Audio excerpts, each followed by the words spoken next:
আমার ভাইয়েরা, হাদিসের ভিতরে এক একজন সাহাবীর এক একটা কোয়ালিটি তুলে ধরেছে। আমার ভাইয়েরা, প্রতি জুমাবারে খতিব সাহেব দ্বিতীয় খুতবার মধ্যে সাহাবায়ে কেরামের আমার নবীজি চারজন সাহাবীর চারটা কোয়ালিটি বর্ণনা করেছে। রাসূল বলেছেন, আরহামু উম্মতি বিউম্মতি আবু বকর। নবীজি বলেন, আমার উম্মতের ভিতরে সবচেয়ে রহমওয়ালা, রহম দিল হলো আবু বকরের। আবু বকর খুব বেশি নরম।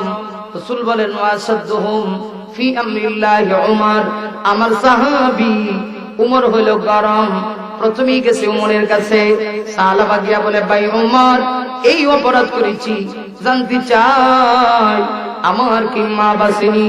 হযরত উমর ডেকে বলে, সাহস কত বড়, এত বড় অপরাধ করলা? তোমার বাইরের স্ত্রীর সঙ্গে আমানতের খেয়ানত করতে গেলা, কত বড় সাহস! জানি না আল্লাহ তোমাকে মাফ করবে কিনা। আল্লাহ চাইলে মাফ করতে পারে, আমার দরবারে তোমার স্থান নাই। এবার সাহাবা বলেন, তাই বুঝি আমাকে যে কোনো উপায়ে মাফ করে নিতে হবে? সাহাবা বলেন, ভাই সাইদ, আমাকে নিয়ে চলো। নবীর সাহাবী হযরত আলীর কাছে যায়। আলীও কিন্তু তাকে তাড়ায় দিলেন, বললেন, আমার দরবারে ছেড়ে চলে যাও, জানি না আল্লাহ তোমাকে মাফ করবে কিনা। হযরত আলী তাড়া দিয়েছে। সাহাবা তখন ডেকে বলে, ভাই সাইদ, আমাকে নিয়ে চলো নবীর সাহাবী আবু বকরের কাছে। কারণ আবু বকরের মনটা খুব নরম, হযরত আবু বকর রহম দিলওয়ালা। আবু বকরের কাছে গেলে মনে হয় অবশ্যই আবু বকরের একটা ফয়সালা দিবে। আমার বাবা আবু বকরের মতো সাহাবী তাকে যখন তাড়ায় দিলেন, তিনি বললেন, জানি না আল্লাহ তোমাকে মাফ করবে কিনা, আল্লাহ ভালো জানে, তবে আমি কিছুই বলতে পারলাম না। এবার সালাবাতুল আনসারী বলেন, আমার আর যাওয়ার কোনো জায়গা নাই, একটা জায়গা আছে, আল্লাহর দোস্ত, দু জাহানের বাদশা, কামলিওয়ালা নবী, রহমওয়ালা নবী মুহাম্মাদুর রাসূলুল্লাহ সাল্লাল্লাহু আলাইহি ওয়াসাল্লামের কাছে জানতে চাই। আমার নবীর কাছে আমি যাবো, কারণ আমি জানি উম্মত তাড়ায় দিতে পারে। নবী কিন্তু উম্মতের জন্য দরদি, নবী উম্মতের প্রেমিক, উম্মতের পাগল।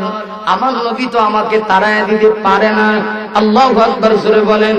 আমার নবীজির কাছে যখন তিনি চলে গেলেন, যাওয়া মাত্রই আবার খেয়াল করেন, আমার রাসূলের কাছে যখন গেলেন, আমার নবীজিও কিন্তু রাগান্বিত হয়ে গেলেন। রাসূল বললেন, সালাবা, তোমার এই গুনার কোনো ক্ষমা হবে কিনা? অবশ্যই ক্ষমা হবে, আল্লাহ চাইলে ক্ষমা হবে, না চাইলে হবে না, কিন্তু আমি আপাতত কোনো ডিক্লেয়ার দিতে পারছি না। আচ্ছা, সালাবাতুল আনসারী এই কথা বলা মাত্রই একটা দৌড় মেরেছে পাহাড়ের দিকে। সালাবাতুল আনসারী বলেন, আমার ভয় হয়ে গিয়েছি, কারণ নবী তো মুস্তাজাবুদ দাওয়া। আমার নবীর জবান থেকে যে কথা বের হয়, পাক জবান থেকে জমিনে যে কথা বের হয়, আরো সেটা ডিক্লেয়ার হয়ে যায়। আচ্ছা, সালাবাতুল আনসারী রাদিয়াল্লাহু আনহু এবার তার ভাই সাঈদকে ডেকে বলেন, ভাই সাঈদ, আমাকে ছেড়ে দাও, আমাকে ছেড়ে দাও, আমি বাড়িতে যাব না, আল্লাহর কসম বাড়িতে যাব না যতক্ষণ পর্যন্ত ক্ষমার ঘোষণা না আসবে।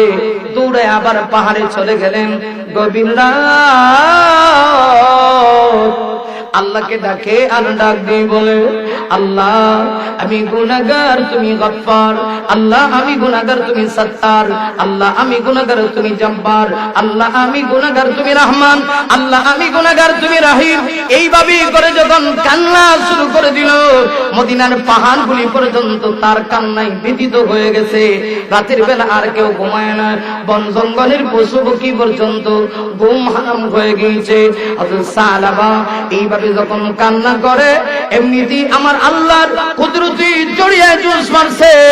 আমার আল্লাহ সঙ্গে সঙ্গে জিবরাইলকে পাঠায় দিলেন, জিবরাইল দৌড়ায় যাও, আমার হাবিবের কাছে গিয়ে দুইটা প্রশ্ন করবা, আমি আল্লাহ দুইটা প্রশ্নের জবাব চাই। সুবহানাল্লাহ।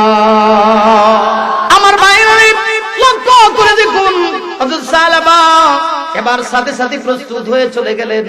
জিবরাইল যখন আসছিল, তাহাজ্জুদের নামাজের টাইম হয়ে গেছে, নামাজ শেষ, ফজরের আযান হয়ে গিয়েছে। আমার নবীজি মসজিদে নববীর ভিতরে ইমামতির আসনে চলে গেলেন। সাহাবায়ে কেরাম নবীজির পিছনে নামাজ আদায় করে আমার ভাইরা প্রথম রাকাত শেষ হয়ে গেল। দ্বিতীয় রাকাতে বিশ্ব নবীজি সূরাতুল ফাতিহা পড়ে এইভাবে সূরা পড়তে শুরু করলেন। আলাম নাশরাহ লাকা সাদরাক ওয়া ওয়াদা'না আনকা বিজরাক। আল্লাহু আকবার। রাসূল এইভাবে 3টা আয়াত পড়লেন। হঠাৎ করে সাহাবীরা বলেন, কে যেন একটা বিকট আওয়াজ দিল। আওয়াজ আর কেউ না, নবীর সাহাবী হযরত সালাবা বিকট আওয়াজ দিয়া চিরদিনের জন্য দুনিয়া থেকে বিদায় নিয়ে গেল। নামাজ শেষ। আমার রাসূল বলেন, সাহাবীরা কে আওয়াজ দিল? এমন আওয়াজ তো জিন্দেগিতে শুনলাম না। সাহাবায়ে কেরাম গিয়ে বলেন, নবী গো, সালাবা বিকট আওয়াজ দিয়ে দুনিয়া থেকে বিদায় নিয়ে গেছে। তাই বুঝি? আমার রাসূল তখন ডেকে বলেন, সাহাবীরা আমার সালাবা বুঝি এমন তওবা করেছে যার কারণে আল্লাহ তওবা কবুল করেছে বলে জিবরাইল আমার কাছে পাঠাইছে। এমনিতেই দেখা যায় সালাবাতুল আনসারীর একটা মেয়ে ছিল খামসানা রাদিয়াল্লাহু আনহা। যে খামসানা আব্বার এই ঘটনা শুনে খামসানা বলেছিল, আব্বা গো, ওয়াদা করলাম আপনি বুঝি এমন অপরাধ করেছেন যতক্ষণ খুশি না হবে আল্লাহ, খুশি না হবে তার হাবিব, আপনাকে কোনোদিন আব্বা বলে ডাকবো না। খামসানা এমনিতেই এসে বলে, নবী গো, শুনেছি আমার বাবা দুনিয়া থেকে বিদায় নিয়ে গেছে। ইয়া রাসূলুল্লাহ, আমার বাবা তো আল্লাহকে খুশি করে ফেলেছে, আপনাকেও খুশি করছে, কিন্তু আমি তো আমার বাবার ওয়াদা পূর্ণ করতে পারলাম না। আমি না বলেছিলাম আল্লাহ এবং নবী খুশি হইলে আমার বাবার সঙ্গে কথা বলবো, আমার তো কথা বলার সুযোগ হয় নাই। আর মনে হয় জিন্দেগিতে কোনোদিন আব্বা বলে ডাক দিতে পারবো না। রাসূল তখন ডেকে বলেন, খামসানা তুই কান্দিস না, তোর কান্না আমার অন্তরের ভিতরে ভীষণ আঘাত করে। ওরে খামসানা, তোর আব্বা চলে গেলে কি হইছে? আমি নবী তো এখনো দুনিয়াতে বেঁচে আছি। আজকে থেকে ওয়াদা করলাম, তোর বাবা নাই তো কি হইছে? আমি বিশ্ব নবীজি, তোর আপত্তি না থাকলে আজকে থেকে তোর আব্বা হয়ে গেলাম। আমার ভাইরা, সংক্ষিপ্ত কথা হলো, নবীজি খুশি হইয়া সাহাবীদেরকে বললেন, জানাজার জন্য প্রস্তুত গ্রহণ করো। সাহাবায়ে কেরাম জানাজার জন্য প্রস্তুত গ্রহণ করলেন। দুলে দুলে সাহাবায়ে কেরাম জানাজার জন্য প্রস্তুত গ্রহণ করেছে। আমার রাসূল জানাজা পড়াইলেন। সংক্ষিপ্ত কথা হলো, জানাজা পড়াইয়া আমার রাসূল নিজে হযরত সাহাবাকে খবরে রাখার জন্য আমার রাসূল নিজে নামতেছেন। সাহাবায়ে কেরাম আশ্চর্য। সাহাবীরা বলেন, মনে হয় যেন আমার নবীর নিজের সন্তান দুনিয়া থেকে বিদায় নিয়েছে। আল্লাহ রাব্বুল আলামিন পবিত্র কোরআনুল কারীম যখন নাযিল করা, কোরআন নাযিলের সূচনা লগ্নে যখন আমার আল্লাহ বন্ধ করে দিলেন, ঠিক সেই সময়ে মক্কাতে আমার নবীজির একটা বিরোধী পার্টি ছিল, প্রধান বিরোধী দলের নেতা ছিল নবীর চাচা, নাম ছিল আবু লাহাব। আবু লাহাব যখন শান্তি পান্ন, আমার নবীজি বিশ্ব নবীর উপরে ওয়াহী আসে না, কোরআন নাযিল বন্ধ হয়ে গিয়েছে। এমনিতেই তাফসীর কারকগণ লেখে আবু লাহাব এবার আমার নবীজি বিশ্ব নবী রাহমাতুল লিল আলামিনের সামনে এসে বলে, ইন্না মুহাম্মাদান ওয়াদাআ রাব্বুহু ওয়া ক্বাদ খালা। আবু লাহাব এসে ডেকে ডেকে বলে, মুহাম্মদ, শুনতে পেরেছি আপনার আল্লাহ নাকি এখন আপনাকে ভুলে গিয়েছে। আপনার আল্লাহ আর আপনাকে ভালোবাসে না। ভালোই যদি বাসতো কেন ওহী আসে না? কেন জিবরাইল আগমন করে না? আমার ভাইরানে লক্ষ্য করে দেখুন, আবু লাহাব যখন এই কথা বলেছি, আমার নবীজির অন্তরের ভিতরে রক্তক্ষরণ হচ্ছে, কলিজা ফেটে যাচ্ছে।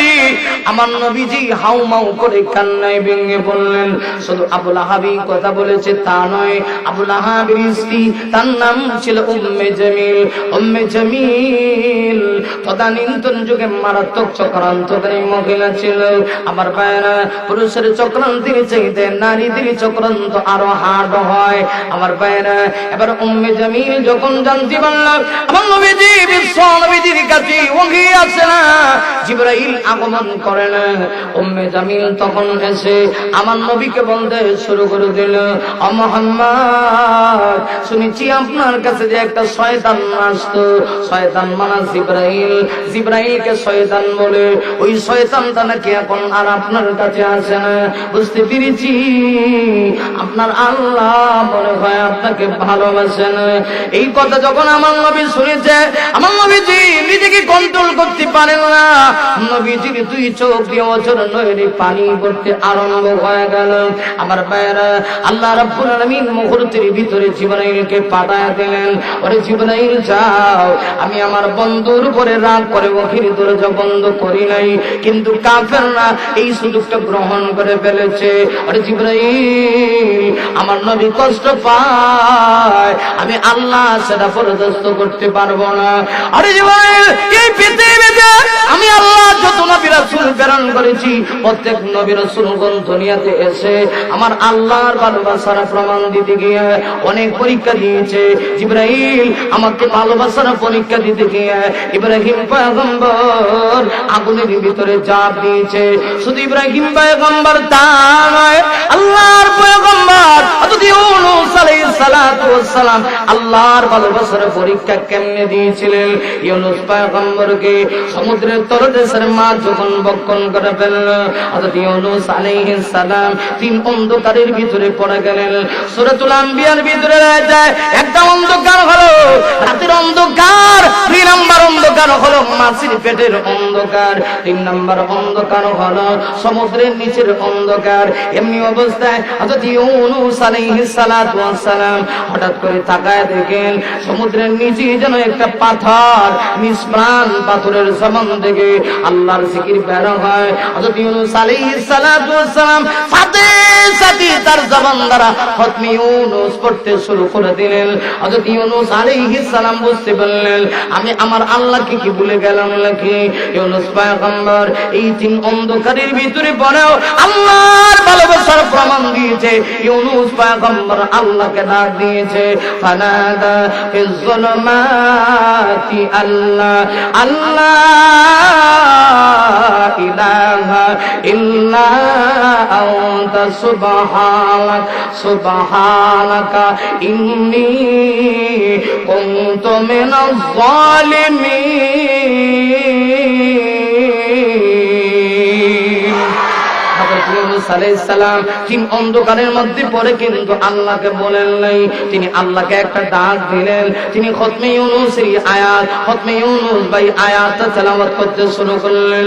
হযরত ইউনূস আলাইহিস সালাম যখন আমার আল্লাহকে স্মরণ করলেন, আমার মায়েরা শুধুমাত্র স্মরণ করা মাত্রই আমার আল্লাহ পরে অংশের ভিতরে বলেন, ফাস্তাজাবনা লাহু, আমি আল্লাহ হযরত ইউনূসের ডাকে জবাব দিলাম।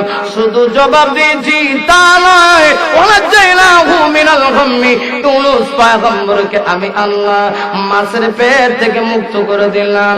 শুধু ইউনূস পয়গম্বরকে আমি আল্লাহ মুক্ত করেছি তা নয়, আল্লাহ বলেন কাযালিকা নুনজিল মুমিনিন, কিয়ামত পর্যন্ত আমি আল্লাহ ঠিক এমনই ভাবে মুমিনদেরকে যদি মুসিবতে পড়ে আমি আল্লাহকে ডাক দেয়, আমি আল্লাহ নাজাত দেব, মুক্ত দান করব।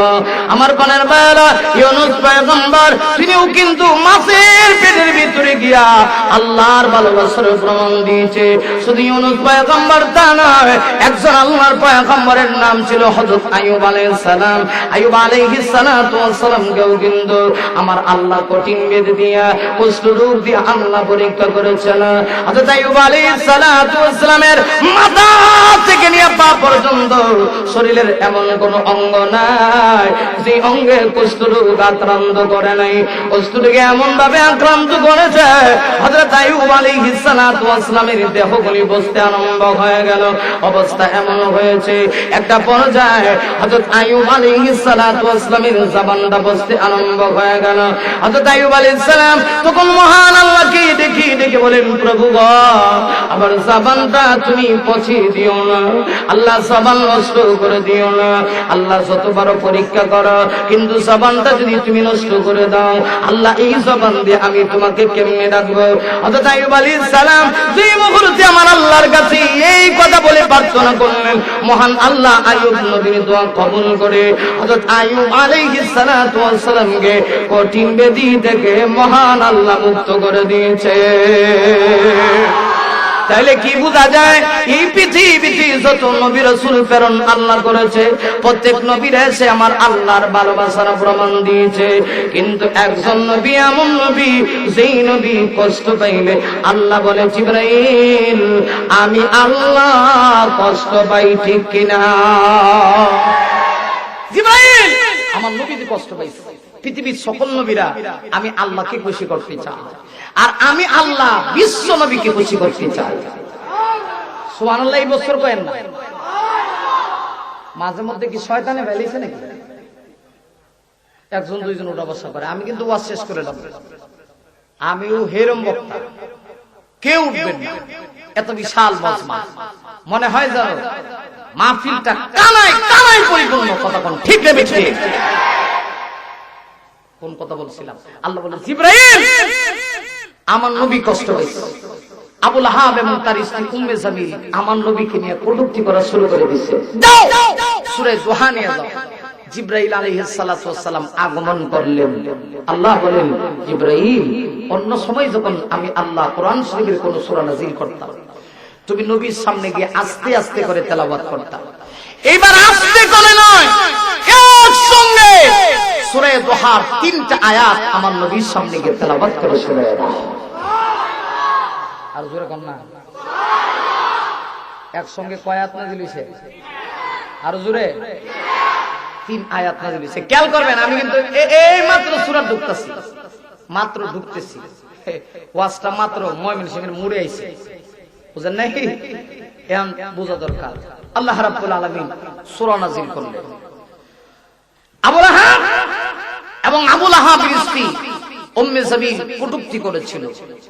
আল্লাহ সূরা নাযিল করা সূরার প্রথম 2 আয়াতে আল্লাহ দামি দামি 2টা জিনিসের কসম করেছেন। সুবহানাল্লাহ। জোরে বলুন। কটা? 2টা। খুব খেয়াল করতে হবে। আয়াত তেলাওয়াত করেছি কিন্তু 4টা আয়াত পড়ছি। কটা? 4টা। আল্লাহ রাব্বুল আলামিন সূরা নাযিল করলেন। সূরা নাযিল করা সূরার প্রথম 2 আয়াতে আল্লাহ দামি দামি 2 জিনিসের কসম কইরা 3 নাম্বার আয়াতের ভিতরে আবু লাহাব এবং তার স্ত্রীর কটূক্তির জবাব স্বয়ং আল্লাহ নিজে দিয়েছেন। এত বোঝা গেল নবীর নিয়ে যদি কেউ কটূক্তি করে, নবীকে নিয়ে যদি কেউ বিশুদ্ধার করে, আমার নবীকে যদি কেউ গালি দেয় মনে করতে হবে এই পিতৃ পরিচয়হীন অবৈধ সন্তান। কথা কোন ঠিক না বেঠিক? কারণ আমার আল্লাহ সেটা বরদাস্ত করে না। রাসূলকে গালি দিবা, তোমার কত বড় স্পর্ধা। নবীর বিরুদ্ধে কথা কইবা, তোমার কত বড় স্পর্ধা। আজকে দেখেন না আমাদের দেশে রাসূলের বিরুদ্ধে কিচ্ছু হলে উলামায়ে কেরাম তখন কিন্তু ঘরে বসে থাকে না। আল্লামা জুনায়েদ বামনগরী বয়স কিন্তু কম হয় নাই, নবীর বিরুদ্ধে যখন নাস্তিক মুরতাজিরা কথা বলে তখন জুনায়েদ বামনগরী হাদিসের মসনদ থেকে বের হয়ে ময়দানে চলে আসে। আর যখন ময়দানে চলে আসে তখন এদেশের কিছু ক্ষমতাধর ব্যক্তিরা ভাবে সুরের মন পুলিশ পুলিশ, আল্লাহই জানে কোন সময় আমরা টানি দখল করে লাই। কিন্তু মোল্লারা দখল করতে চায় না। মোল্লারা দখল করার কোনো দরকার নাই। মোল্লাদের সম্মান তোমরা কি দিবা? আলেমদের সম্মান তো আল্লাহই দিছে। কথা কন না কেন লাগে? ঠিক না বুঝি? তখন দেখা যায় মোল্লাদেরকে নিয়ে মামলার ভয় দেখানো হয়, হামলার ভয় দেখানো হয়, কিন্তু ওরা জানে না উলামায়ে কেরাম মামলা হামলার ভয় পায় না। কারণ উলামায়ে কেরাম হচ্ছে বিশ্বনবী আদর্শের উম্মত। উলামায়ে কেরাম হচ্ছে নবীজির ওয়ারিস। রাসূল হক কথা বলেছে, আপন চাচা দুশমন হয়ে গেছে। আজকে আল্লামা মামুনুল হক হক কথা বলে, এজন্য তোমরা তাকে গালিগালাজ করো। কিন্তু তোরা যে গালিগালাজ করস, তোদের জবান তো নাপাক, এমনি তোরা ঘুষ খাস, সুদ খাস, জিনা করস, দর্শন করস।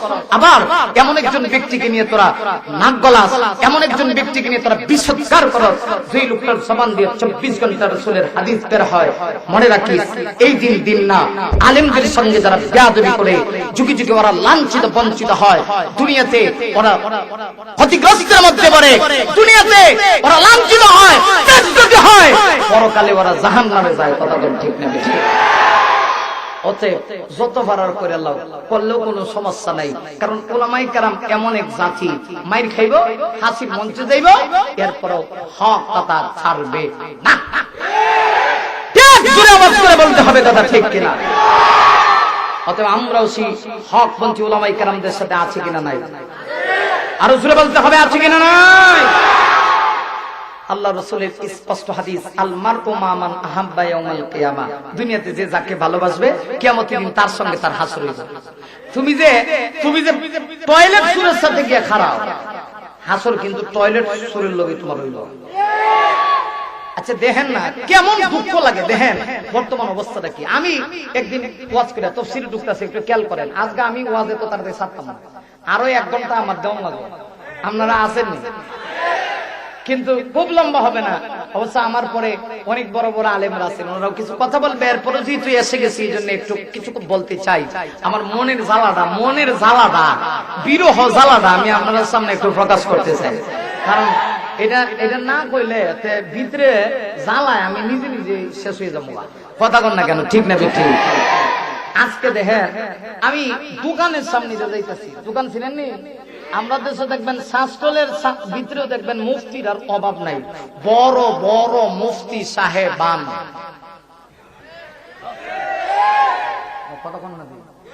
মাদ্রাসা 16 বছর আর 18 বছর হইয়া ডাইলের পানি খায়া আমাদের আলেমরা আলেম হয়, মুফতি হয়, আর এরা এমনি মুফতি জায়গা। কথা বুঝেন না? খালি মুফতি তা না, কঠিন ফতোয়াবাজ। সামনে দিয়ে যাইতেছি, একটা আরেকটার দেখা আমার ইশারা দেখো, দেখ খাইছে, কি খাইছে, 10টা খাইছে। আমি মনে মনে দেশ আমরা খাইছি। হুজুররা দেশ কেমনে খায়? কারণ যে হুজুরের ইমামতির বেতন গত বছর 4000 আছে, বেতন 2000 হয়েছে। আরে আর ঠিক কইলেও ঠিক, না কইলেও ঠিক, জোরে কর না, ঠিক না? গত বছর করোনার আগে যে হুজুরের বেতন আছে 4000, এটা হয়েছে 2000। ভাই সাহেব, আমার দেশে সব চাকরির প্রমোশন হয়, কিন্তু একটা চাকরি খালি ডিভিশন হয়, মানে এটা মোল্লার চাকরি, এটা কোনো চাকরি তুই নাই। এরপরে দেখবেন মাইন্ড করেন না, হক কথা কয়লাম কয়টা কম, কারণ আমি শাহজালালের দেশের লোক, বুকটা শাহজালালের মতো। কথা কন না কেন লাগে? বুকটা শাহজালালের মতো বুক, কারণ আসর আছে। এবার খেয়াল করেন তো, আমার দেশে দেখবেন যেই নেতা বউ সামনে গেলে কোনো ভাবার নাই, কথা কইতে না। এই দেশে অনেক নেতা এরকম আছে, আমার এলাকার কথা কইতেছে, এটা বাহিরের দেশের কথা কইতেছে। এটি বললে তো আবার কবেন যে হুজুর তুই কয়ালে তো সমস্যা। দেখবেন বউ সামনে গিয়ে দাম পায় না, মসজিদে গিয়ে দেখবেন মুয়াজ্জিন ঠিকই কদন মারে, ঠিক কিনা? আমি আমার নিজের জীবনে দেখছি, আমার এক চাচা নেতা আছে, এর কাছে গেল কেউ যদি গিয়ে কইছে ভাই সাহেব আমার দিটা দরকার, ওইখানে হুক নজর, মানে আসল ভাবার ওনার কাছে নাই, এই যে ভিতরে যিনি আছে ওনার কাছে ভাবা। তো আমার ঘরের মায়েরা খেয়াল করেন, আমার দেখকে কি খাইছে, ও কি খাইছে, ও 10টা খাইলো। আমি আবার আস্তে আস্তে কই চাচা, চাউল চুরি, গম চুরি, ডাইল চুরি, টয়লেট চুরি, তা আমরা কিছু করি না। এক জায়গা গেছি, এক লোক আমার হুজুর আমরার উনিকে বুঝে লিতেন, আমরার উনি টয়লেটও খাইছে। আমি কই ইন্না লিল্লাহি ওয়া ইন্না ইলাইহি রাজিউন, কবা টয়লেট কেমনে খা বুঝুন না, টয়লেটের টাকা পয়সা আছে সব খাই দিছে, এটি তো টয়লেট খাবে। তাহলে সব খায় এরা, বুঝবে আলেমদের উপরে, কথা কন না? এজন্য বোঝা দরকার। আপনারা যারা দায়িত্বশীল আছে এখন এই খেয়াল করেন, এদেশের উলামায়ে কেরামদের মাঝখানে আর বড় বড় দায়িত্বশীলদের মাঝখানে একটা তফাৎ সৃষ্টি করার জন্য একদল উঠে পড়ে লেগে গেছে। ওদেরকে চিহ্নিত করুন, যদি চিহ্নিত করে বিচারের আওতায় আপনারা না নেন, কেমন হতে পারে ওরাই আপনাদের মস্তককে ধ্বংস করে দেবে, ওরা আপনাদের মস্তক ধ্বংস করে দেবে।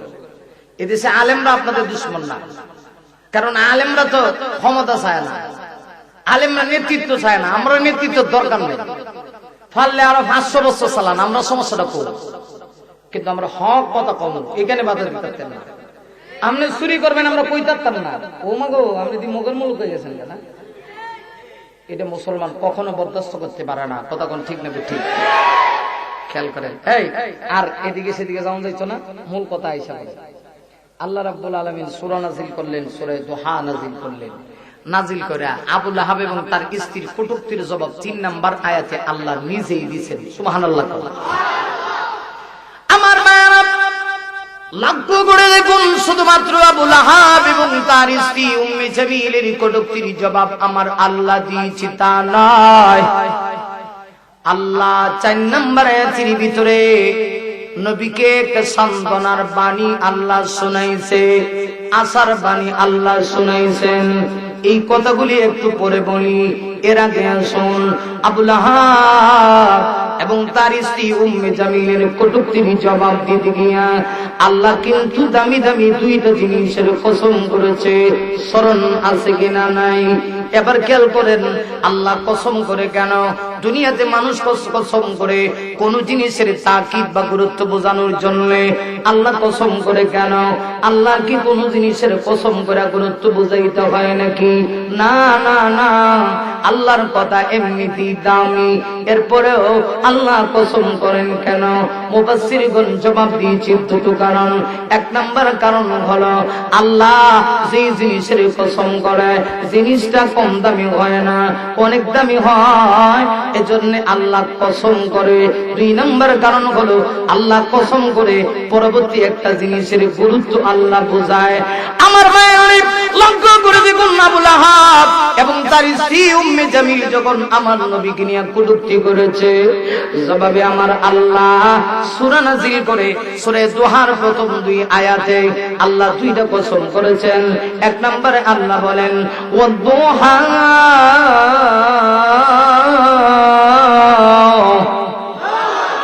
আর সূরা বলেন না আল্লাহু আকবার। খেয়াল করতে হবে, সূরার নাম সূরা দুহা, কসম হলো দুহা।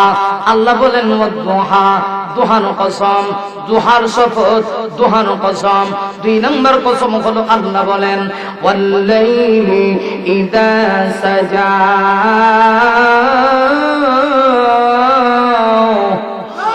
আল্লাহ বলেন লাইলে সাজার কসম। বলুন যদি কি কসম হইল কয়টা? আরো জোরে বলুন কয়টা? কসম করে আল্লাহ 3 নাম্বার আয়াতে জবাব দেয়, 4 নাম্বার আয়াতে সান্ত্বনা দেয়। জবাব কি, সান্ত্বনা কি পরে বলবো, এর আগে শুনুন কসমগুলি কি। 1 নাম্বার কসম হলো দোহা। দোহা মানে কি? তাফসীরকারগণ দোহা শব্দের অনেকগুলি ব্যাখ্যা করেছে। আমার ভাইরা গভীর মনোযোগ লাগান, মনোযোগ না দিলে কথাগুলি বুঝবেন না। কোরআন হাদিসের কথা, সূক্ষ্ম কথা, মন গড়া বানানো কোনো কথা বলি না। দোহা শব্দের মুফাসসিরিন কেরামগণ অনেকগুলি ব্যাখ্যা করেছে। আল্লাহ বলেছেন দোহার কসম। দোহা মানে কি? একদল মুফাসসিররা বলেন দোহা মানে হলো আলোর কসম, সূর্যের কসম। আমার প্রাণের ভাইরা, আল্লাহ সূর্যের কসম করে মূলত আরেকটা জিনিস বোঝায়। আমি আপনাদের কাছে জানতে চাই, সূর্য আপনার আমার প্রতিদিন আকাশে উদয় হয় কি হয় না? আরো জোরে বলতে হবে, হয় কি হয় না? আমার ভাইরা শুধু এখন উদয় হচ্ছে এমন নয়, অতীত থেকে বাবা আদম আলাইহিস সালাতু ওয়াস সালাম থেকে যে দিন থেকে আল্লাহ পৃথিবী সৃষ্টি করেছেন, ওই দিন থেকে সূর্য ওঠা আরম্ভ হয়েছে। বর্তমানে সূর্য উঠতেছে, কিয়ামত পর্যন্ত সূর্য উঠবে। এমন হবে না 1 সেকেন্ডের জন্য সূর্য ওঠা বন্ধ হয়ে যাবে। আমার কথা না, আল্লাহ সূরা ইয়াসিনের 1 আয়াতে বলেন ওয়াস-শামসু তাজরি লিমুস্তাকাররিন লাহা। আল্লাহ বলেন সূর্য তার নির্দিষ্ট গতিতে চলতে আছে, কিয়ামত পর্যন্ত উঠবে। এমনকি আল্লাহ এই আয়াতের পরের আয়াতে বলেন লাস-শামসু ইয়ামবাগি লাহা আন তুদরিকাল কামার। আল্লাহ বলেন সূর্যের জন্য এটা ঠিক না চন্দ্রকে আঁকড়িয়ে ধরা, চন্দ্রের জন্য এটা ঠিক না সূর্যকে আঁকড়িয়ে ধরা।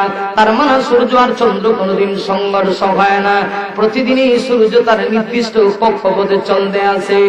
আমার মায়েরা করে দেখুন কিয়ামতের নামাজের পূর্ব মুহূর্ত পর্যন্ত সূর্য উদয় হবে, এমনকি কিয়ামতের আগে যেদিন সূর্য পশ্চিম দিক থেকে উদয় হবে, মনে করবেন ওই দিন নবীজি হাদিসে বলেছে আমার উম্মত দোয়া করবে, দোয়া কবুল হবে না। এর আগ মুহূর্ত পর্যন্ত যতদিন সূর্য পূর্ব দিকে উঠবে, পশ্চিম দিকে অস্ত যাবে, উম্মতের জন্য তাওবার দরজা খোলা। আমার বানের ভাইয়েরা, এতক্ষণের আলোচনা দ্বারা যে কথাটা বুঝতে পারলাম, সূর্য উঠতেছে, উঠছে, উঠবে, এটা আমার আল্লাহর নির্দেশ। এবার খেয়াল করেন, সূর্য যখন আকাশে উদয় হয়, সূর্যের মাধ্যমে, সূর্যের আলোর মাধ্যমে পৃথিবীর মানুষগুলি বড় খুশি হয়, আমরাও খুশি হই, আপনারাও খুশি হন। কথা কন না কেন, ঠিক কিনা? কিন্তু আল্লাহ সূর্যের কসম করে কেন? এটা হলো আমার মূল বিষয়। খেয়াল করেন, আল্লাহ সূর্যের কসম করে কেন? একটু মনোযোগ লাগান। সূর্যটা যখন আকাশে উদয় হয়, আপনি আমি খুশি হইলেও এই পৃথিবীতে এক শ্রেণীর প্রাণী আছে, এরা কিন্তু নারাজ হয়। যেমন কলা গাছের চিপায় এক শ্রেণীর প্রাণী থাকে, এটার নাম হলো কলা বাদুর। কলা বাদুর কিন্তু সূর্যের আলো উঠতে এটা চায় না, কিন্তু না চাইলে কি হবে, প্রতিদিন কিন্তু সূর্য উদয় হয়। আল্লাহ দেখে বলে, নবী গো, আমি আল্লাহ সূর্যের কসম করি, তার মানে হলো নবুয়তের কসম। সূর্য যেমন আলো, নবুয়তও একটা আলো। সূর্যের আলোর মাধ্যমে মানুষগুলি, পৃথিবীর মানুষেরা আলোকিত হয়, আর নবুয়তের আলোর মাধ্যমে মানুষেরা জুলমাত থেকে হেদায়েতের পথে আসে, শিরক থেকে, কুফর থেকে হেদায়েতের পথে আসে। নবী গো, আপনি মন ঘাবড়েন না, আবু লাহাব বুঝি আপনাকে কটূক্তি করে। ও নবী, সূর্যের জন্য যেমন বাদুর বড় বড় খারাপ জনক, বাদুর যেমন সূর্যের আলো চায় না, আবু লাহাবও চায় না, কিন্তু না চাইলে কি হবে, আমি আল্লাহ চাই নবুয়তের আলো গোটা পৃথিবীতে পৌঁছায়া দিতে, ঠিক কিনা? আচ্ছা বলুন তো দেখি, আল্লাহ যদি কোন জিনিস চায়, আল্লাহর সঙ্গে জিহাদ করে পারা কি সম্ভব? এই কথা কয় না, সম্ভব? সম্ভব। আল্লাহর সাথে কি কোন জিনিসের, আল্লাহর সঙ্গে কি কেউ জিহাদ করে, যুদ্ধ ঘোষণা করে পারবে? আল্লাহ বলেন, নবী গো, কষ্ট পায়েন না, আমি সূর্যের কসম করে বলি, আলোর কসম করে বলি, আপনার নবুয়তের কসম করে বলি, আল্লাহু আকবার জোরে বলেন, আল্লাহু আকবার। খেয়াল করেন, দোহার শপথ, সূর্যের শপথ, আলোর শপথ, আলোর কসম, এল একটা ব্যাখ্যা, বুঝতেছেন?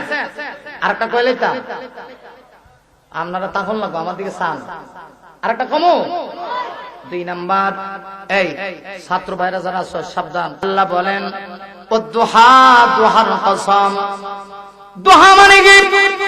2 নাম্বার ব্যাখ্যা হলো, দুহা মানে হলো, আল্লাহ রাব্বুল আলামিন বলেন, নবী গো, আমি আল্লাহ আপনার চেহারা মুবারকের কসম করে বলছি, ও নবী, আপনার চেহারা সূর্যের চাইতে কম না। আমার নবীর চেহারার কাছে সূর্য পর্যন্ত, সূর্যের আলো পর্যন্ত হার মানায়। কথা কন না কেন, ঠিক কিনা? আপনাদের বিশ্বাস হয় না? হয় না? আল্লাহ নবীর চেহারার কসম কেন করে বাজান?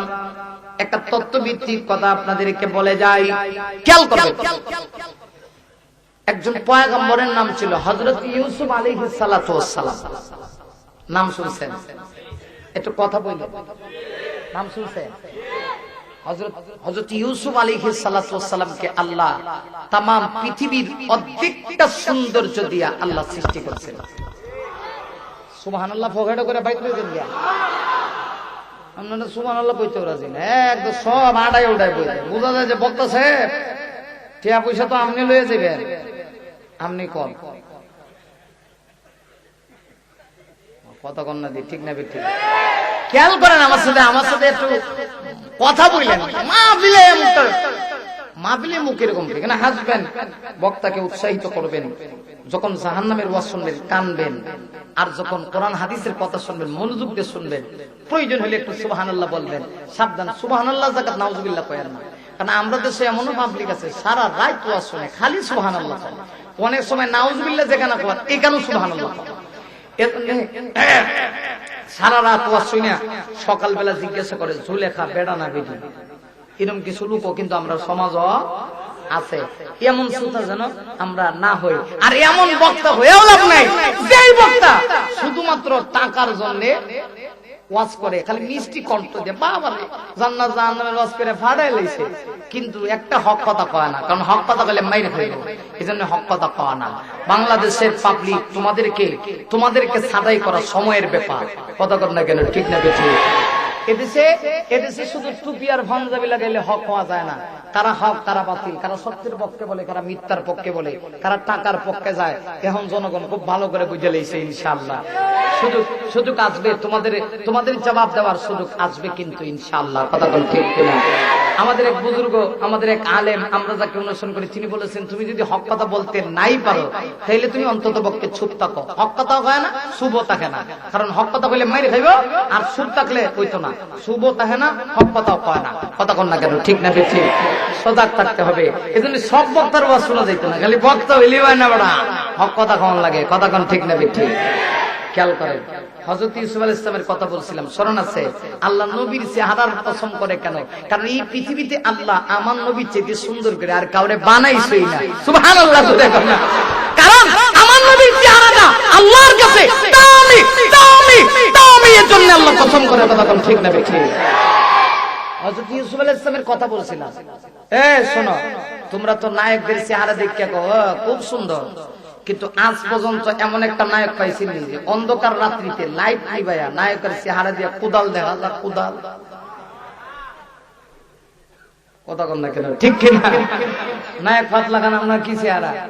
হযরত ইউসুফ আলাইহিস সালামের আল্লাহ তামাম পৃথিবীর অর্ধেকটা সৌন্দর্য দিয়ে বানাইছে, এত সুন্দর ছিল। বলে ফেলি মূল কথাটা, আমি যেটা সামনের দিকে নিয়ে যেতে চাই, ইউসুফের চেহারা কি আমার নবীর চেহারার সাথে তুলনায় নেই। ইউসুফের দিকে কি হয়, এরপরে এটা কম ভালো করে বুঝে। হযরত ইউসুফ আলাইহিস সালামের প্রেমে মোহাম্মদে পড়ছিল মিশরের বাদশার স্ত্রী, নাম কি ছিল?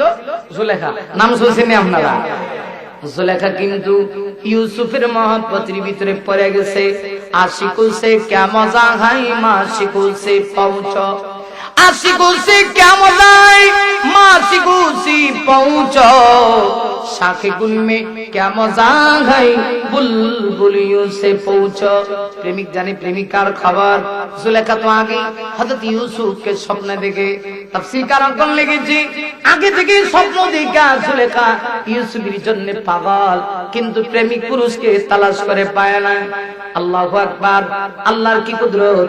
হযরত ইউসুফ আলাইহিস সালামকে বাইরে যখন কুয়ার ভিতরে ফেলে দিল, মাঝখানে অনেক কথা আল্লাহর কুদরতি ভাবে সেখান থেকে হেফাজত কইরা মিশরের বাদশার স্ত্রী আল্লাহ জুলেখার তত্ত্বাবধানে নিয়ে গেলেন।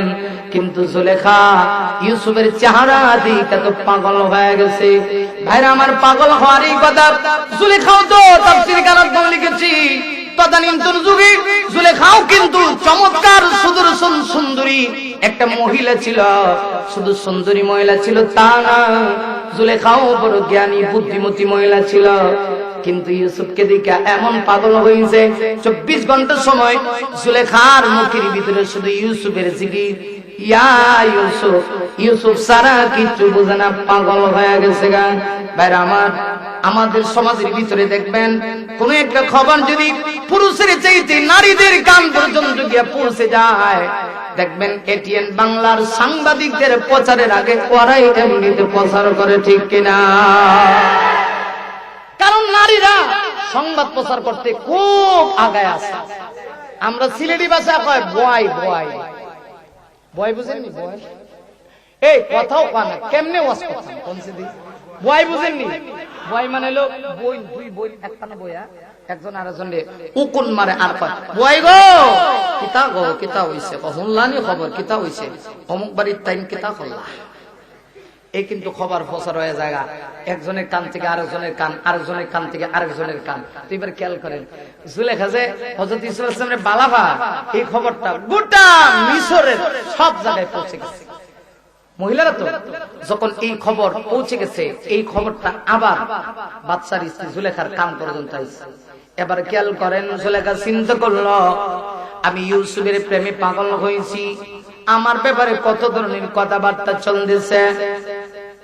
আমার মায়ের তাফসীরের কিতাবের ভিতরে লেখে এবার সুলেখা বুদ্ধিমতী মহিলা মনে মনে চিন্তা করে, ও মিশরের মহিলারা, তোমরা শুধুমাত্র আমারটা আলোচনা করো, তোমরা তো ইউসুফকে দেখো না। আমি 24 ঘন্টা সময় ইউসুফকে দেখি, ইউসুফ কত সুন্দর, তোমরা যদি একবার দেখো তোমরাও তো পাগল হয়ে যাইবা। ভাইরা আমার, সুলেখা চিন্তা করলো, তাইলে মিশরের সকল মহিলাদেরকে এক জায়গায় করা তো সম্ভব না। নির্বাচিত করে দামি দামি পরিবার থেকে কিছু মহিলাদেরকে নির্বাচিত করে সুলেখা এবার তার বাদশাহী সিংহাসনে দাওয়াত করেছে। খেয়াল করেন, দাওয়াত করার পরে তদানীন্তন যুগে যারা বড় লোক ছিল ফল ফুট আগে দিত আপ্যায়ন করার জন্য। ফল দেওয়ার সময় কিন্তু চাকু দিত, ফল কেটে দিত না, কারণ কেটে দেওয়া হলো কিপটামি, কিপটা। এজন্য এটা ওদের সিস্টেম ছিল। সুলেখা করলো কি, প্রত্যেকটা মহিলাদের সামনে ফল দিয়েছে, হাতির ভিতরে চাকু দিয়েছে। উদ্দেশ্য হলো আমি দেখতে চাই তোমরা ইউসুফকে দেখে তোমাদের অবস্থা কেমন হয়। আমি তো 24 ঘন্টা সময় ইউসুফের চেহারার দিকে তাকাই, আরে একবার দেখলে তোমাদের অবস্থা কেমন হয় সেটা একটু টেস্ট করতে চাই। সুলেখা প্রত্যেকের সামনে ফল দিয়েছে। তাফসীর কারকগণ লেখে এক একটা চাকু দিয়েছে। চাকু দেওয়ার পরে প্রত্যেকের হাতে চাকু আর ফল সামনে দেওয়া হয়েছে, ফল কেটে খাবে। এমনি অবস্থায় সুলেখা ইউসুফকে ডাক দিল, হে ইউসুফ। হযরত ইউসুফ আলাইহিস সালাম মিশরের ওই সমস্ত মহিলাদের সামনে আসলেন। আসার পরে কি হইল আমি বলতে হবে না, আল্লাহ সূরা ইউসুফের এক আয়াতের ভিতরে বলে, ফালাম্মা রাআইনাহু আকবারনাহু ওয়া কাত্তানা আইদিয়াহুন্না ওয়া কুল্লা হাসা লিল্লাহি মা হাদা বাশারা। আল্লাহ বলেন, অতঃপর রাআইনাহু, মিশরের মহিলারা যখন দেখলো, কারে দেখলো? হযরত ইউসুফ আলাইহিস সালামকে দেখলো।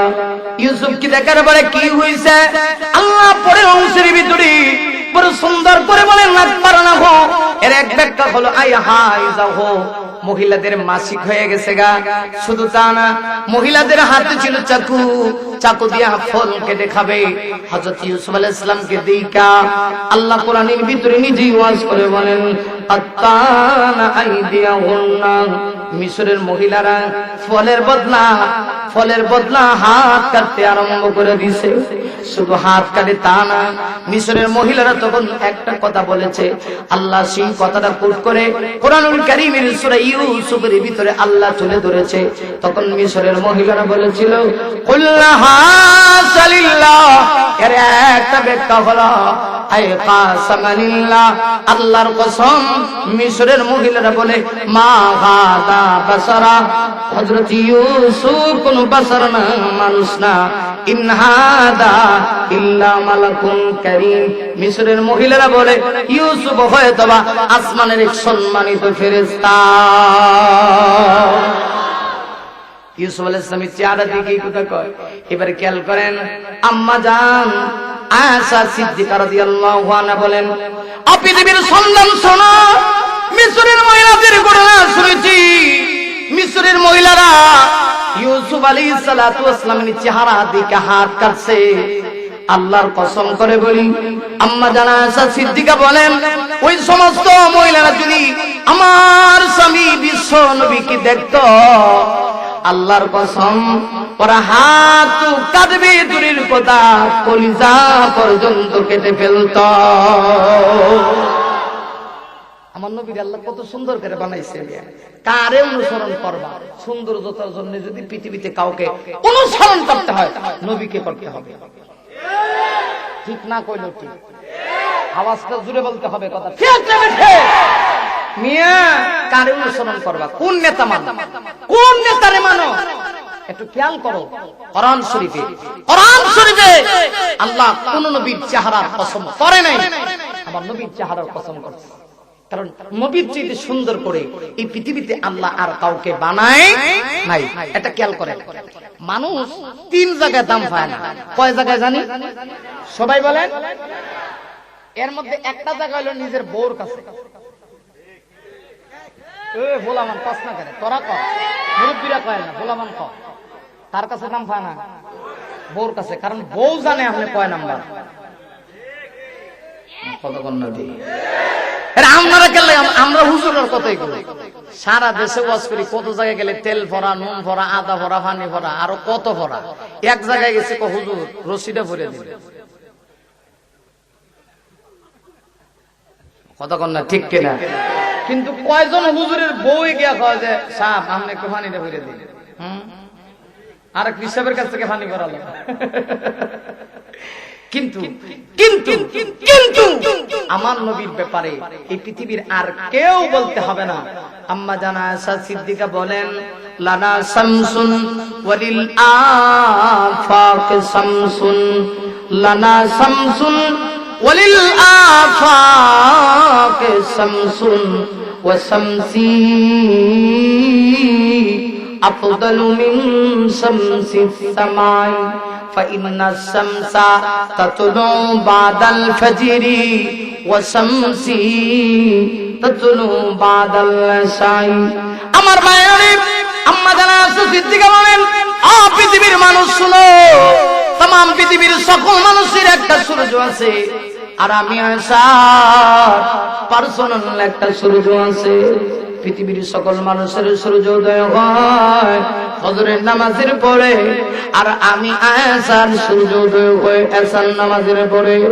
তার মানে আম্মা জানা আয়েশা সিদ্দিকা বলেন, এশার নামাজের পরে আমার স্বামী বিশ্ব নবীজি আমার হুজরা কানায় যখন তার সীমানে, আমার ঘরের ভিতরে বাতি জ্বালানোর কোনো ব্যবস্থা নাই, অন্ধকার। আমার স্বামী বিশ্ব নবী যখন আমার হুজরায় প্রবেশ করে, আম্মা জান আয়েশা বলেন, আল্লাহর কসম আমি তাকায় দেখি আমার হুজরাতে এমন আলোকিত হয়, আমি আয়েশা চাইলে বিশ্ব নবীর চেহারার আলো দ্বারা সুইসের ভিতর দিয়া সুতা ঢুকাইতে পারি। আমার ভাইয়েরা, এজন্য আল্লাহ রাব্বুল আলামিন সূরা দুহার প্রথম দুই আয়াতে আল্লাহ কসম করে, এক নাম্বার কসম হলো দুহা। আল্লাহ বলেন, নবী গো আমি আল্লাহ দুহার কসম করে বলছি। দুহার অনেকগুলি ব্যাখ্যা। এক নাম্বার ব্যাখ্যা হলো দুহা মানে হলো সূর্যের কসম, আলোর কসম, তার মানে নবুয়তের কসম। আমার ভাইয়েরা, দুই নাম্বার ব্যাখ্যা হলো দুহা মানে হলো নবী গো আমি আল্লাহ আপনার চেহারা মুবারকের কসম করে বলছি। তিন নাম্বার ব্যাখ্যা হলো দুহা মানে হলো ওয়াহি আসার কসম, কারণ ওয়াহি আসা এটা আলো, ওয়াহি না আসা এটা অন্ধকার, ঠিক কিনা? ওয়াহি আসা এটা আলো, ওয়াহি না আসা এটা অন্ধকার। তাই আল্লাহ বলেন দুহা, দুহার কসম মানে ওয়াহির কসম, ওয়াহির আসার কসম। দুই নাম্বার ব্যাখ্যা হলো, দুই নাম্বার আয়াতে আল্লাহ এখানে আপাতত রেখে দেই, কারণ আগামী বছর নইলে দাওয়াত না যাই পারে। কথা কোন ঠিক নেই ঠিক, এজন্য কিছু কিছু রাখতে যাওয়া লাগে, সব খাইলে তো সব শেষ। এরপরে দুই নাম্বার আয়াতে আল্লাহ কয় ওয়াল লাইলি ইদা সাজা, রাত্রির কসম, রাত্রির কসম। ওয়াল লাইল, লাইল মানে রাত, রাত্রির কসম, ইদা সাজা যখন সেটা অন্ধকার, অন্ধকারচ্ছন্নতা লাভ করে, মানে রাত্রের, গভীর রাত্রের কসম আল্লাহ করেছে। গভীর রাত্রের কসম মানে কি? গভীর রাত্রের কসম মানে ওহি না আসার কসম। আমার পানের ভাইরা, ওহি না আসা এটা গভীর রাত্রের অন্ধকারের মতো। এজন্য আল্লাহ বলে ওহি না আসার কসম, ওহি আসার কসম, ওহি না আসার কসম। দুই নম্বর ব্যাখ্যাটা হলো, হে রাসূল আমি আল্লাহ আপনার কালো চুল মোবারকের কসম করে বলছি। কেন? কারণ আপনার চুল মোবারকটাও আমার কাছে অনেক দাম, অনেক দাম।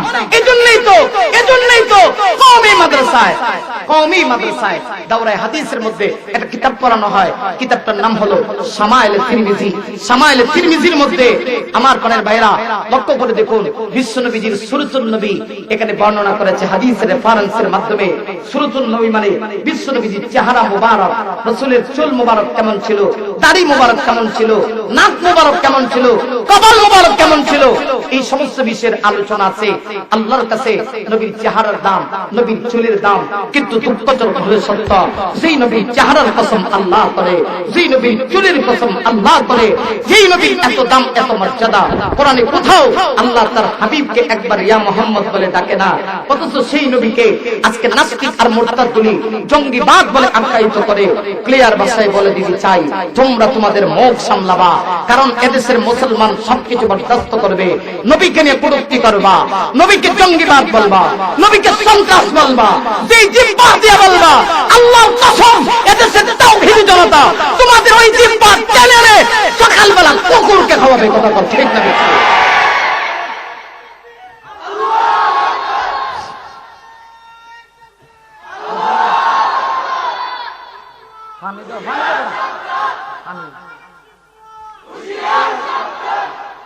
আল্লাহ কবুল করুক, সবাই বলে আমিন। ভয় পাইছেন? এই ভাই তাকবীর দিছে, আপনারা জবাবটা কেমনে দিছেন? জবাবটা আরো জোরে হওয়ার কথা ছিল না? এমন জোরে দিবেন শাহজালালের মতো। পারবেন? পারবেন? দেখে কেটা দিছো তুমি? আবার দাও, দাও না, আমি একটু পানি খাই। দাও দাও বাবা দাও। কেটা দিছো? তোমার ইমান স্পিড আছে, দাও না আরেকবার। কেটা কে দিছেন?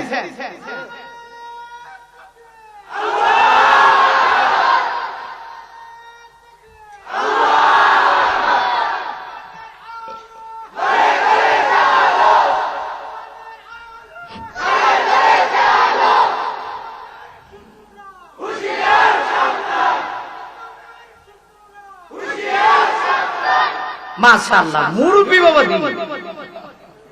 আমি তো চশমা করলে কেমন জানি লাগে, কারণ যারা চশমা করে অভ্যাস সেটা চশমা ছাড়া চলতারে না। ওরে বাবা রে বাবা, এটা দিয়ে শাহজালাল লাগছে। কথা কোন ঠিক না বেঠিক? আরো জোরে কোন ঠিক না বেঠিক? এই শাহজালালের নির্ভীক সৈনিকেরা খতম করো গোবিন্দের ওই চালা চামুন্ডা গোলা। ঠিক কি না? ছুটিয়াই শাহজালালের নির্ভীক সৈনিকেরা খতম করো গোবিন্দের ওই চালা চামুন্ডা গোলা। ছুটিয়াই শাহজালালের নির্ভীক সৈনিকেরা খতম করো গোবিন্দের ওই চালা চামুন্ডা গোলা। ওলিদের এই ভূমিতে, ওলিদের এই ভূমিতে বিপ্লবের মশাল জ্বালা। ছুটিয়াই শাহজালালের নির্ভীক সৈনিকেরা খতম করো গোবিন্দের ওই চালা চামুন্ডা গোলা। মারহাবা গান। শাহজালালের বিদ্যাপীঠে আসি যারা বাগুবাসাদি, শাহজালালের বিদ্যাপীঠে আসি যারা বাগুবাসাদি। তাকবীরের ধ্বনি দি, তাকবীরের ধ্বনি দি, ওদের পিঠে আগুন জ্বালা। ছুটিয়াই শাহজালালের নির্ভীক সৈনিকেরা খতম করো গোবিন্দের ওই চালা চামুন্ডা গোলা। ওলিদের এই ভূমিতে, ওলিদের এই ভূমিতে বিপ্লবের মশাল জ্বালা। ছুটিয়াই শাহজালালের নির্ভীক সৈনিকেরা খতম করো গোবিন্দের ওই চালা চামুন্ডা গোলা। লিল্লাহি তাকবীর। কোরআন হাদিস যেখানে, আলেম ওলামা যেখানে, কওমি মাদ্রাসা যেখানে, বন্ড পীর যেখানে। বুঝে কইছেন নি? হ্যাঁ বুঝে কইছেন? হেরা বুঝি কওমি মাদ্রাসার মাঝে কমিটি ঢুকাইব। আয় তোরারে তাহাজ্জুদ পড়ে আসার কথা কোন ঠিক কিনা? প্রস্রাব ছুটবো তোরা, তোরা নামাজি বরস না। কওমি মাদ্রাসা চেক করতে দিলে রাইতে 3টার সময় আউন লাগবে। আয়া দেখিস কি কি অবস্থাটা চলে। কথা কোন ঠিক না বেটে? এত সোজা মৌলবীরা, এত সোজা। আমার কিছু লোক আছে এরকম হুজুররা বুঝে না, তোমরা খুব বুঝো, তিনি খুব বুদ্ধিজীবী, খুব বুঝে। এ বেটা, এ দেশের যত বালা বালা খাওয়ান আছে সব মূল্য রয়ে খা। কথা কয় না? কথা কয়? হ্যাঁ কথাছি, সবই কথা। শেষ করে নিতাম না, কারবারটা শেষ করে নিতাম না। আর একটু চলবে, চলবে, কতক্ষণ চলবে? সারা তোমরাই তাক কতক্ষণ চলবে? সারা রাত চলবে। চিন্তা করছেন কারবারটা? আল্লাহ তুমি কবুল করো। এই যে কোন কথাটা কইছিলাম জানি, হুজুররা, হুজুররা, হুজুররা বলি বুদ্ধি নাই। বুদ্ধি তোমরা কোটি কোটিতে হারাম কামায়, যা সামনে দিবেন খালি ডায়াবেটিস খাইতারা না। আল্লাহ বস্তা করে টাকা খালি বিদেশ পাঠাইবে, আর বস্তা করে টাকা খালি ব্যাংক রাখবে, কিন্তু খাইতাতে না। আর মোল্লারে আল্লাহ এমন খাওয়ান খাওয়া দেখবেন আমরা প্রতিদিন।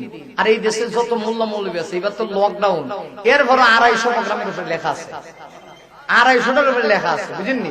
মানে লকডাউনের মাঝখানে, লকডাউন ছাড়া হইলে কেমন অবস্থা হইতো চিন্তা করে দেখেন। এখন আমার মতো শুরু মৌলবী যদি 250টা থাকে, মামুল লোক সাহেবের কয়টা? আল্লাহ আল্লাহু আকবার কইতে ইচ্ছা করে না। ভয় পা বাঘরে খালি শৃঙ্খলাবদ্ধ করে রাখতে চাও, কিন্তু কতক্ষণ ডাকবা? বাঘ যখন একটু নড়াচড়া দিব তোমরা সব গাতা। কথা কোন ঠিক না বেঠিক? আমার মতো মৌলবী বছরে যদি 200-250 প্রোগ্রাম থাকে, প্রত্যেকটা প্রোগ্রামের পিছিয়ে একটা করে মুরগি আছে, খাওয়াই লাগতো না? একটু জব দিয়ে কিপটামি করেন না তো, একটু জবাব দিয়ে কয় না আছে। সব জায়গায় খালি মুরগি না, মাঝে মধ্যে গরু গোশত আছে, শিং মাছ, কই মাছ। মামা সেদিন গেছি কিশোরগঞ্জ, হুজুর ভাবদা মাছটি আপনার লাগে 3 দিন আগে কিনে রেখে দিছি, কারণ এমন ভাবদা মাছ জীবনে খাওয়াইতাম না, আলেমরা খাওয়াইতে চাই। এখনো এই দেশের মা বোনেরা যদি মুরগি এন্ডা ভারে, এন্ডা বুঝেননি মানে ডিম ভারে, প্রথম ডিমটা রাখা দেখো মহিলা মাদ্রাসা দিলে, কারণ বরকত হইব। কথা কান ঠিক কেনা? হুজুর রে আগে খাওয়ায়, হুজুর রে খাওয়ায় উদ্বোধন করা, বরকত হইব। আর এরা কয় যে হুজুররা দরকার নাই, হুজুররা বলি যে তোকে পাকিস্তান, আমরা পাকিস্তান গেলে তোমরা আগে হিন্দুস্তান ফাড়ায়া এরপরেই আমরা পাকিস্তান যাইব। আর না হয় আমরা হইলাম এই দেশের বাড়িওয়ালা, আমরা কার লেগে বর্ষাতাম, আমরা বাড়িওয়ালা। ইমানদাররে হাত দিয়ে দেখো না কারে বলা হয় মিয়া বেশি বাপজেট্টামি করবা না। মমি সিংহে বাসাই কই, যদি বাংলাদেশের মুসলমান একবার সজাগ হয়ে যায় তাহলে কিন্তু রাস্তা পাওয়ার সুযোগ নাই। কথা ঠিক না? আসুন, কোন কথা জানি কইছিলাম মনে আছে? আল্লাহ নবীর চেহারার কসম খায়, নবীর চুল মোবারকের কসম খায়। এই নবী কত দামি নবী, অথচ তারা বলে নবী নাকি সন্ত্রাস, নবী নাকি পৃথিবীর শ্রেষ্ঠ জিনাকারী। আল্লাহর কসম, যেই নবীর কাছে আসলে একজন জিনাকার আল্লাহর ওলিতে রূপান্তরিত হয়। কথা বলেন ঠিক না বেঠিক? একজন কাফের, খেয়াল করেন, একজন কাফের আয়া নবী চেহারার কসম আল্লাহ কেন করে, চুলের কসম কেন করে? নবীজির সহবত গ্রহণ করলে কি লাভ দেখেন। একটা ছোট্ট ঘটনা কইলাই, ছোট্ট ঘটনা কইতাম। একটা কাফের আয়া আল্লাহ রাসূলের দরবারে কয়, ইয়া রাসূলুল্লাহ আমি একটু জিনা করব, আমারে অনুমতি দিবেন নি? রাসূল বলে তুমি জিনা করবা? হ্যাঁ জিনা করব।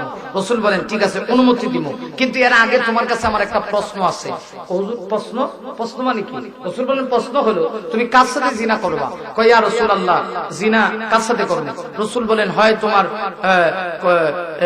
যার সাথে জিনা করবা, হ্যাঁ কাহারো মা হইব, না হয় কাহারো বোন হইব, না হয় কাহারো স্ত্রী হইব, এই তিনের বাহিরে তো আনবা, তাহলে তুমি কার সাথে জিনা করবা?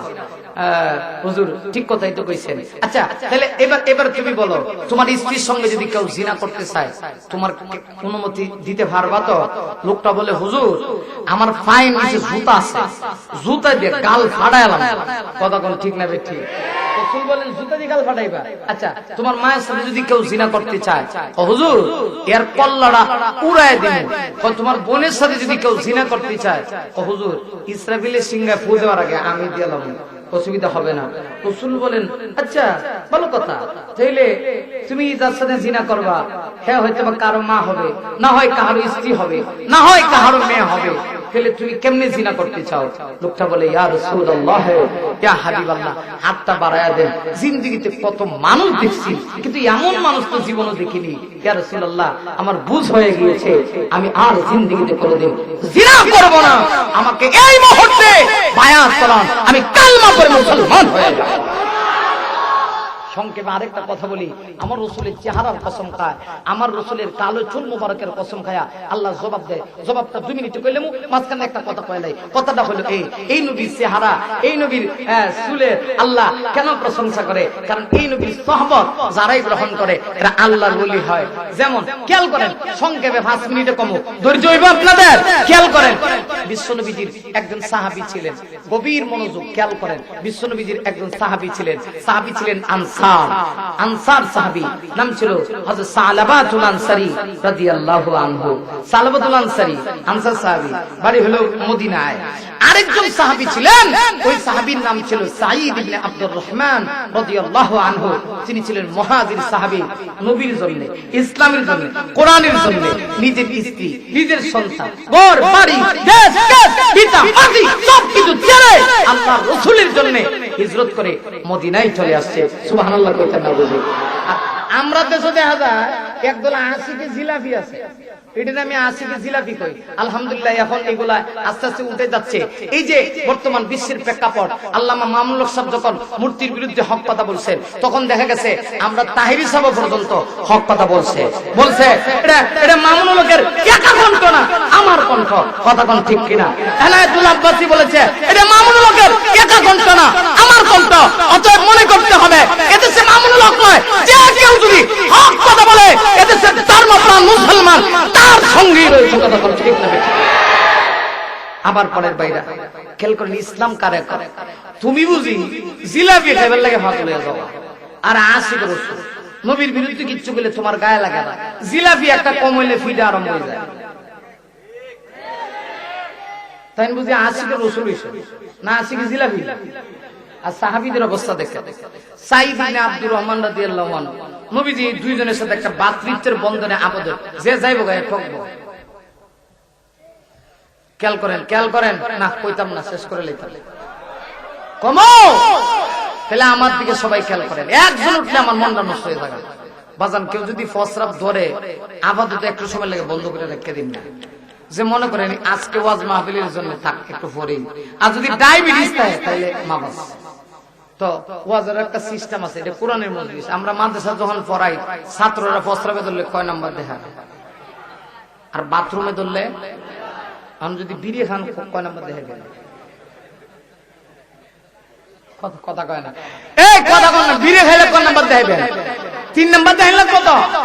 কারণ এটা তো 1ও ভাড়া না 2ও ভাড়া না, এটা অতিরিক্ত না, এজন্য আরো 1 বাড়ান 3। আর আব্বা খাইলে আব্বা, ট্যাবলেট বাবা খাইলে, এটার কোনো সিরিয়াল নাই। তো এখন আপনি যাই তুলে একটা দেখেন লাগবে, হয় 1 নয় 2 নয় 3, মানে দেখবো আপনি কোনটা দেখান। আর এটা না দিলে যেতে না। খেয়াল করেন, সর্বশেষ কথা হচ্ছে, আমি আলোচনা শেষ পর্যায়ে চলে আসছি। আমার বন্ধুরা একটু খেয়াল করেন, বিশ্বনবী ইসলাম দুইজনকে ভাতৃত্বের বন্ধনে আবদ্ধ করে দিলেন। আল্লাহু আকবার বলে বলেন, এই তোমরা ভাই ভাই। রাসূল বলেন তোমরা ভাই ভাই। সালাবা আর সাঈদ ইবনে আব্দুর রহমান দুইজন ভাই ভাই। এবার খেয়াল করেন, ইসলামের ইতিহাসে একটা যুদ্ধ সংগঠিত হয়েছে। যুদ্ধটা আসলে হয় নাই, নবীজি গিয়েছেন, সেখান থেকে ফেরত এসেছেন। ওই যুদ্ধের নাম হলো তাবুকের যুদ্ধ। তাবুকের যুদ্ধ যখন টাইম এলো, আল্লাহ বললেন তোমাদের জান যা আছে তা ইসলামের জন্য দাও। সাহাবায়ে কেরাম জান মাল সবকিছু দিলেন, প্রাণ উজাড় করে দিলেন। খেয়াল করেন, ওই যে সাঈদ ইবনে আব্দুর রহমান আছে না, নবীজি তারে দইরা তাবুকের যুদ্ধে নিয়ে যাচ্ছেন। এখন তার স্ত্রী ছিল, রাসূল তাকে বিবাহ করায় দিয়েছিলেন। সাঈদ ইবনে আব্দুর রহমানের স্ত্রী সে কি করবে? তিনি করলেন কি, তার ভাই সালবাতুল আনসারীর কাছে আমানত রেখে দিলেন, ভাই এই যে আমার ওয়াইফ রেখে গেলাম, পর্দায় থাকবে, প্রয়োজন হলে প্রয়োজন মিটাই দিবা, তোমার কাছে আমানত। এবার খেয়াল করেন, তিনি যখন যুদ্ধে চলে গেছে, তাফসীর কিতাবের মধ্যে লেখে এই সালাবার অন্তরের ভিতরে শয়তান প্রবঞ্চনা দিছে। শয়তান আছে তো নাকি? আপনারা দেশ পর্যন্ত মনে আইছে না, না নজদেশের বড় হুজুর সব জায়গাতেই আছে, আবুল ফজল উনি সব জায়গাতেই আছে। শয়তান প্রবঞ্চনা দিছে, সালাবারে তোর কাছে যার বউ রেখে গেছে সাঈদ ইবনে আব্দুর রহমান, বউ খুব সুন্দর সুন্দরী, একবার যাস না, একবার যা, মনের আশাটা জ্ঞাপন কর। এই শয়তান যখন এই প্রবচনা দিল, সালাবাতুল আনসারী সাথে সাথে চলে গেল, গিয়া খালি হাতের করার মধ্যে ধরবে, এমনি স্ত্রী ডেকে বলে ইত্তাকুল্লাহ, আল্লাহর ভয় বুঝি তোমার ভিতরে ঢুকছে না? তুমি না নবীর দরবারে গিয়ে কালিমা পড়ছো, যে নবীর চেহারা দেখলে মানুষ কালিমা পড়ে মুসলমান হয়। এত এত দামি নবীর কাছে যাও, নবীর চেহারা দেখে আবার কেমনে আইলা? তোমার ভাই তোমার কাছে আমানত রেখে গেল, তার স্ত্রীর সাথে তোমার মনের বাসনা পূর্ণ করবা, তোমার কি একটু ভয় হয় না? একটু ভয় হয় না?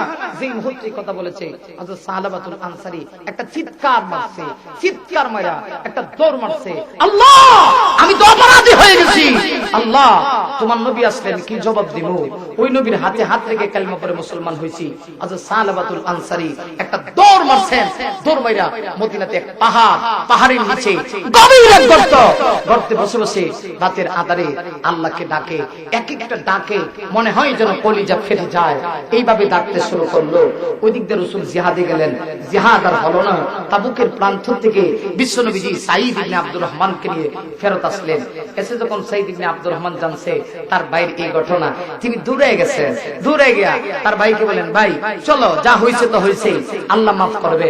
সালাবাতুল আনসারী বলে, ভাই সাঈদ, আল্লাহর কসম যাব না, যাব না, যাব না, ততক্ষণ পর্যন্ত যাব না যতক্ষণ না হয়তো বা নবী, না হয় নবীর কোন সাহাবী বলছে আল্লাহ আমাকে মাফ না করেছে, ততক্ষণ পর্যন্ত বাড়িতে যাব না।